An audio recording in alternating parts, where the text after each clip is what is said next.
Hey everyone, thanks so much for joining us today for episode 3 of season 2 of Revise and Resubmit. I'm Dr. Kim Bissell, the Southern Progress Endowed Professor in Magazine Journalism and the Associate Dean for Research in the College of Communication and Information Sciences at the University of Alabama.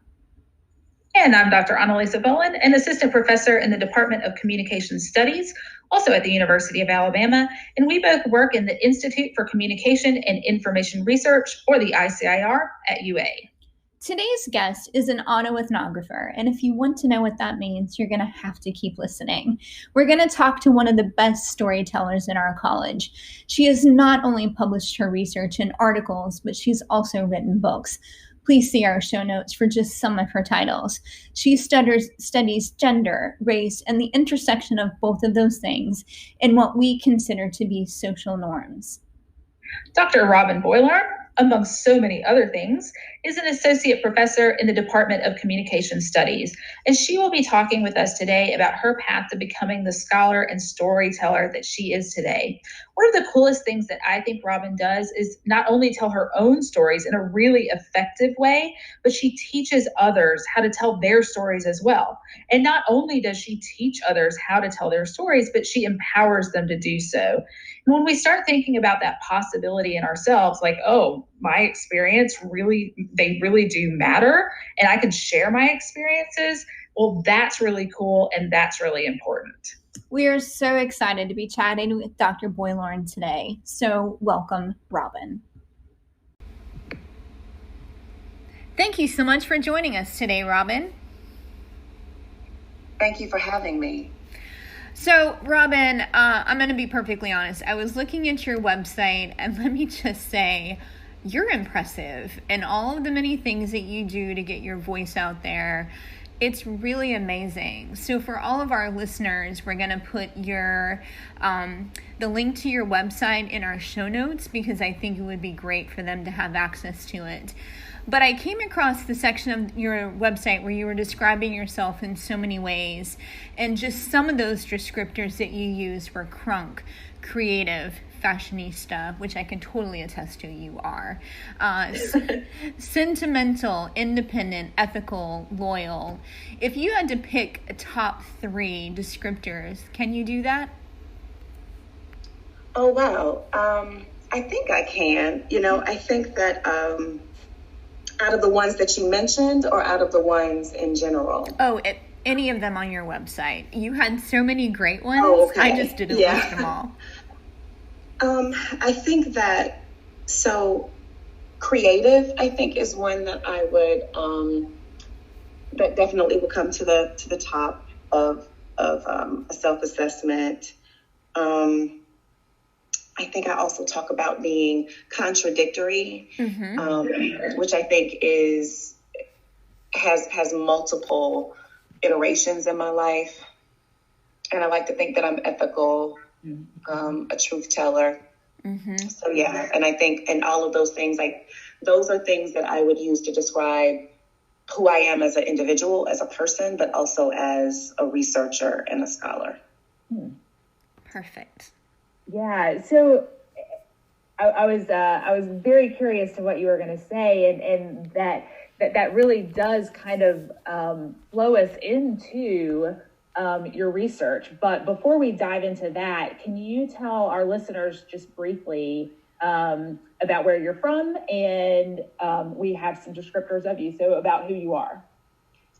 Yes. So I am originally from a small town in North Carolina. So small town, rural North Carolina, where I'm from, actually within the state. It is known as the literal heart of North Carolina, the heart of Carolina.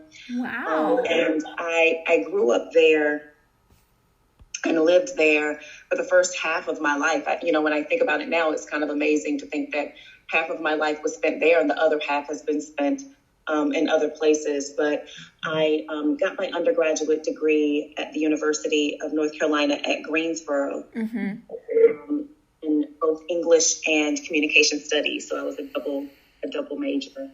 And then I earned a master's degree in communication studies from UNCG as well. And then I moved to Tampa, Florida, where for 6 years I was at the University of South Florida studying qualitative method in autoethnography with Carolyn Ellis and Art Bachner. So that's kind of the trajectory of where I was, the really unexpected turn of moving, because, where I'm from, people don't move. Women in particular don't just move, so but I moved to Florida to continue my education. And in 2009, I earned a PhD and moved to Tuscaloosa. And I've been here ever since. So, if you were to map my life, it's like a straight line, and then you pivot, over to Alabama. So I know a little bit about what you do, but for our listeners, can you give us an elevator pitch of your research and scholarship? Okay, yeah. So I am an autoethnographer, and essentially that means that that a lot of the research that I do is grounded in lived experience and kind of filtered through the lens of my personal positionality. But I'm not only an autoethnographer. I consider myself a creative, qualitative researcher. I do a lot of critical work and engagement. I think of myself as a storytelling researcher because I like to tell stories, personal narratives, but also I like to translate the data that I gather for research into stories. A lot of that has to do with my commitment to accessibility, and because a lot of my research is grounded in the lived experience and or representation of Black womanhood. It's important to me that anything or most everything that I write is accessible to the people I'm talking about. So if I am writing about rural Black women, I don't want them to get lost in the jargon and not recognize themselves if the research is indeed about them. So how did you come, I mean, as a person who has a PhD in methods myself, I think it is surprising to people when people are like, what, you study methods? How did you come to really embrace or be excited by the method of autoethnography and qualitative methods? So like I said, I was an English major and a communication studies major. So I've always been an aspirational writer. And, I think that in another life, I would have been a fiction writer. And so when I met my mentor, Bud Goodall, he was doing research that was communication centered, but also storied. And I was fascinated because I didn't realize that was a possibility. When I decided to go for a master's degree in communication studies, it was because the MFA was not tenable.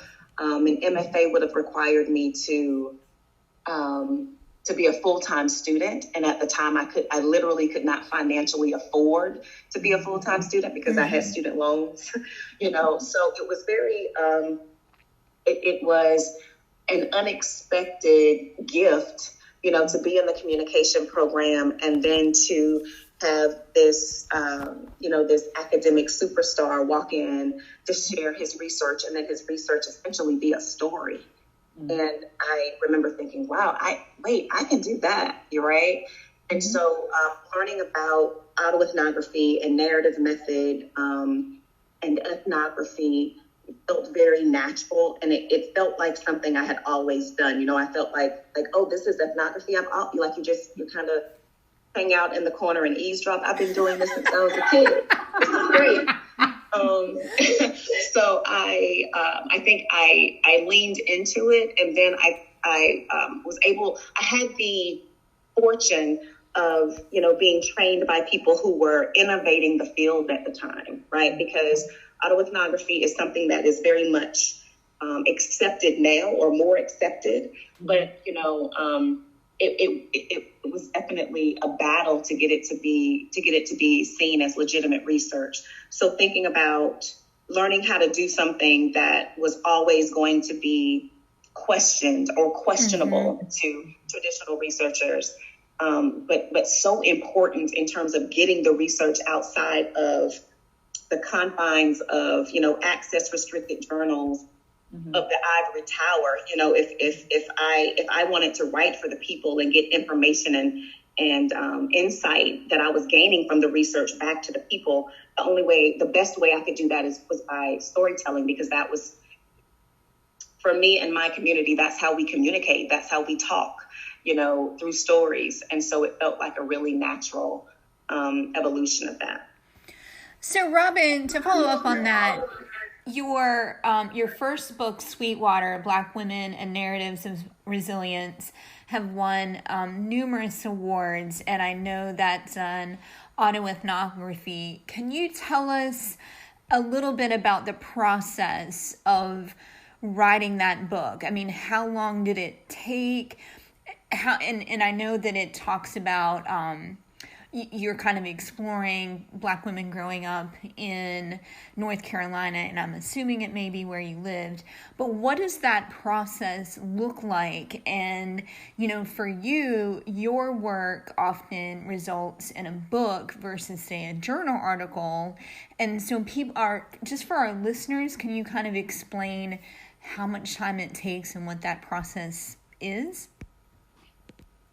Yes, absolutely. So Sweetwater is what Chris Poulos describes as an ethnographic autoethnography, right? Because it includes traditional ethnographic data, but also autoethnographic data. So for the book, I relocated and revisited the community I grew up in to collect these stories and do these interviews and to do, participant observation and archival research. It was, and the thing about qualitative research, ethnography in particular, and oftentimes autoethnography by design, is very time consuming, right? So it's not as easy as, disseminating a survey and then gathering that data. You have to immerse yourself in the culture, immerse yourself in the community,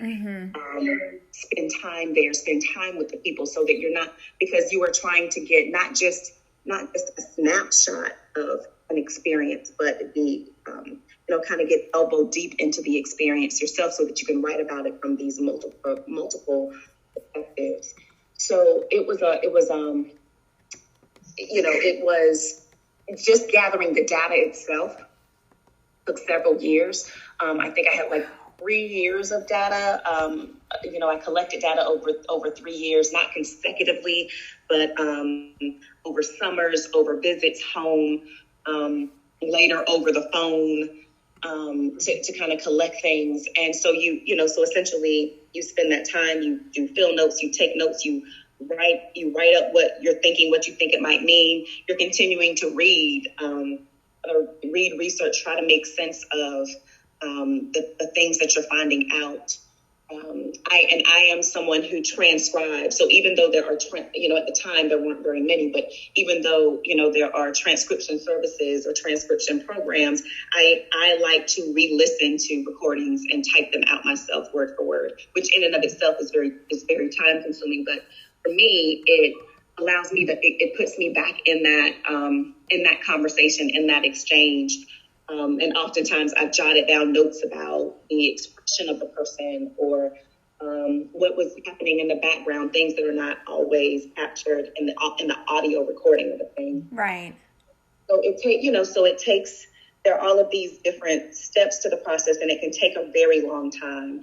And because of the emotional weight of a lot of this research as well, I think that there were definitely moments when I felt paralyzed, unable to kind of, it was just an emotional, I had emotional conundrums, things that I learned, and trying to make sense of those things and thinking about how they affected me personally as a Black woman or as a member of this community, what that reflected on me or what it meant about me. I worried about the representations, wanting them to be authentic, but worrying about them being stereotypic, so there was just a lot going on. So it can take a long time.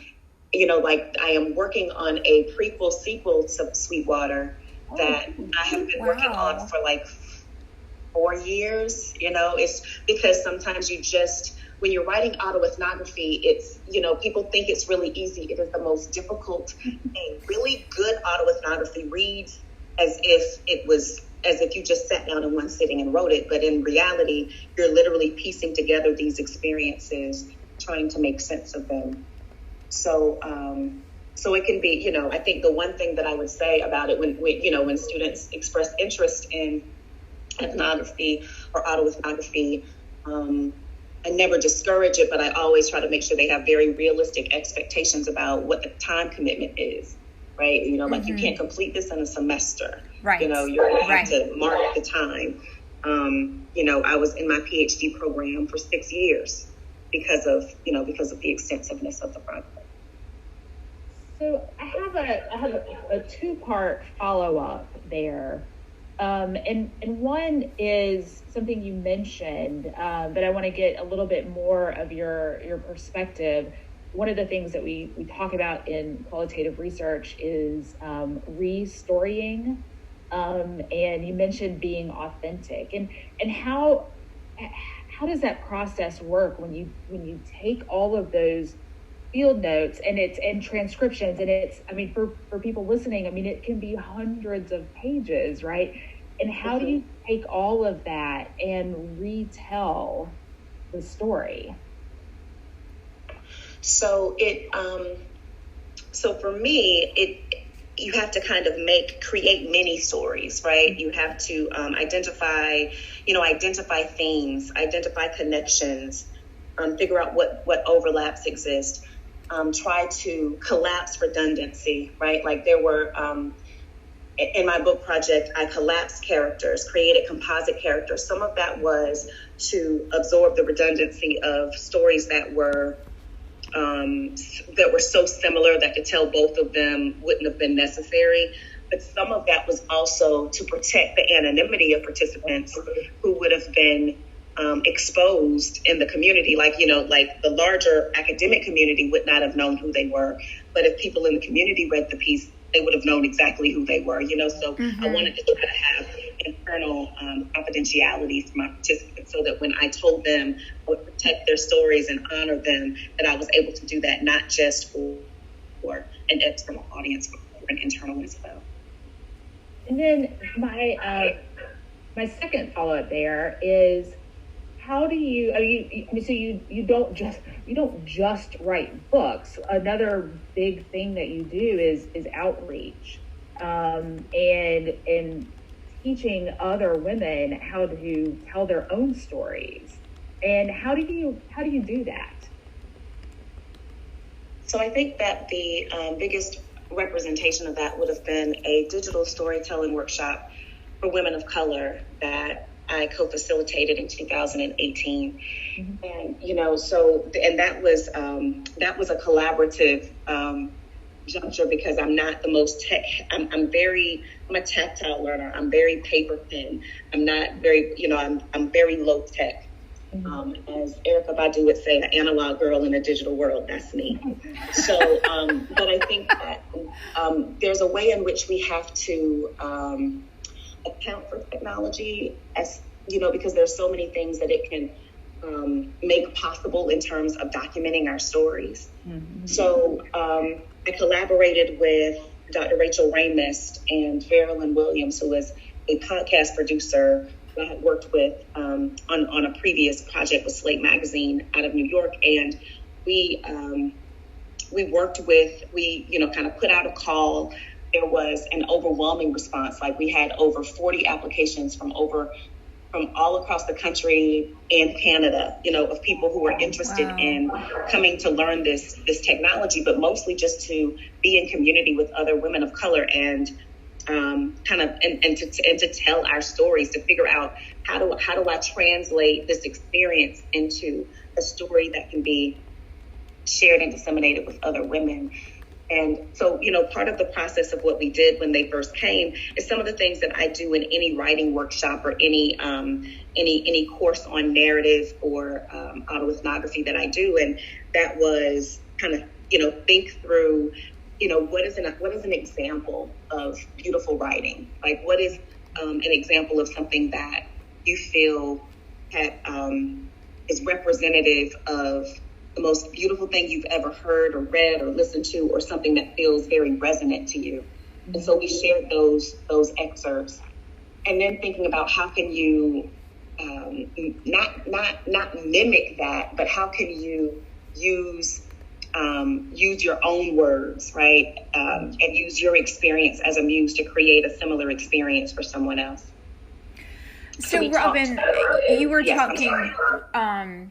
You were talking a minute ago about how you were collaborating with others on some of your work, but yes. it seems like, as you were describing the process with Sweetwater, that it can be almost isolating. And how do you deal with that as a scholar? Because as I was listening to your words, you can't stop writing, save your document, and walk away from your data like some of us can. Can you talk about that a little bit? So the way you mean, and are you asking about how you kind of carry it with you? You can't. Yeah, exactly. It's very difficult to compartmentalize, right? And I think when you're writing about issues that are very close to the bone, it is impossible to separate those things out. So you have, you're kind of living with it. And even when it's written, even when it's presented, even when it's sent off or published, you still live with it. In many ways, it becomes a living document or ongoing research in that regard. And I think that, because, as someone who is constantly thinking through and trying to reconcile and make sense of issues, I am okay with that. Mm-hmm. But I do have to, I'm also an introvert, so I work well in isolation. I do, however, think it's important, and I like to be able to kind of talk through what I'm thinking, talk through what I'm finding, talk through what I'm feeling, right? And I think that it's important to be able to either do that with like-minded scholars, with a therapist, with, or with someone who doesn't, who may be familiar with the stories, but don't exactly know what you're doing with them. Mm-hmm. So I have a lot of conversations when I'm working, and oftentimes those conversations, even if they're with myself, right? So I am that person. I've been talking to myself since I was a child. So, I sometimes have to say things out loud. And to hear it spoken, it helps it make sense. Or I'll kind of say what I'm thinking, record what I'm thinking, and play it back, right? Or talk to someone about it who doesn't do the same kind of work, who will ask the kinds of generative questions that help me figure out the best way to represent something, or help me get to the root of a thing. So I think that, while autoethnography can be isolating, and ethnographic research requires a particular type of separation, it requires a really unique involvement with the community, but then a separation from, because you want to immerse yourself, but you also have to constantly identify yourself as a researcher so that they understand, okay, I'm recording you though, I'm researching you, mm-hmm. so that I can make sure that you understand that I need to be real clear about whether or not you're saying something to me as Robin, or you're saying something to me as Lisa. So there's a way in which you have to constantly re-identify yourself in that way in the field. But I don't think that we ever truly work in isolation in ways that we don't do our best work by ourselves, right? So even if it means having those side conversations, engaging with the work of other people, and having, really good citation practices, because good research is in conversation with previous research and future research, right? So even that part of it is not alone. You're not alone. I hope that answers the question. Oh, it certainly does. That was an excellent answer. Thank you. So, you mentioned that, some of these projects can take 3 years, 4 years, and that you have to kind of persist through these, even when it gets tough. Is there ever a time when you walk away from a project, and kind of what would that look like? Or can you talk about just the persisting through just a lengthy process? Yeah, I think, there've definitely been some projects that I've abandoned or put to the side, like this is not the time for this. And one of them, ironically, is the book project that I'm working on now, that I've been working on for all of these years, right? It's very much been a start stop. And a lot of that was just because of the emotional weight of it all. I was writing about some experiences from my childhood that involved my grandmother at a time when my grandmother was suffering from dementia, and then when my grandmother passed away. So I could not reckon with those stories and memories and process grief at the same time. I try not to romanticize people in illness or death, but I also needed to honor my own process of engagement, because I was working on the book. I was dealing with a lot of anticipatory grief, right? When my grandmother was sick. So then I had to just stop writing, stop working on the book, stop thinking about the past, and be present, and be present with her. And, and that has caused a stall of that project multiple times. But I think that, and sometimes it's just about the context of the work. Some of the work that I do is also post-based. So there have definitely been some pieces that I've started working on. And if it takes too long, it just doesn't feel relevant anymore, right? Because it's like, well, that show isn't even on television anymore, replaced by this thing, and so you have to kind of figure out how do you make these connections and whether or not you can translate some of the findings to another project or another topic. But I definitely feel it's really important that we never throw away stuff. We might just have to save it for later, right? So I think, so for students in particular, any paper you ever write for anything should find a home, whether it's a conference presentation or publication. If you spend a significant amount of time on something, it deserves some finesse, even if it takes years to get it published or figure out, where it belongs. Yeah, and thank you for sharing that experience. And I think it helps us all remember that, we may come in and we may teach classes, we may do research, but we are people.